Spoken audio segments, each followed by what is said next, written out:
Mga kamami, magluto ta og bariles na sweet and sour. Atong hugasan pa maayo.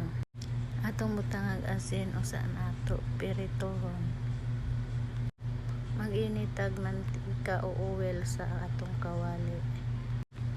Init natong ibutang ang bariles o isda. Human atong balihon ang atong isda nga bariles.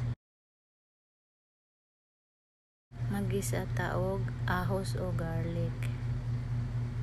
Human onion o sibuyas. Ni-brown na ang ahos o bombay, atong ilunod ang atong carrots.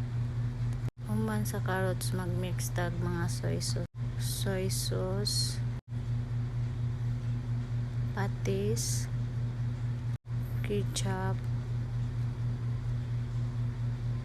black pepper na durog,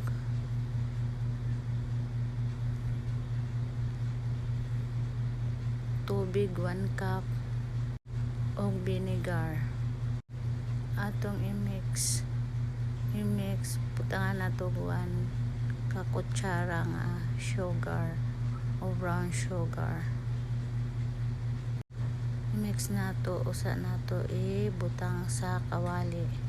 Nabutang na sa kawali ang atong sauce, mag-mix ta o crispy fried para atong ibutang sa kawali apil para mulapot ang sabaw.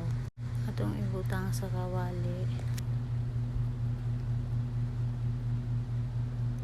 Ukay-ukayon. Magic sarap nga small pack. Ngayon ang isda atong ilunod. Bariles luto na.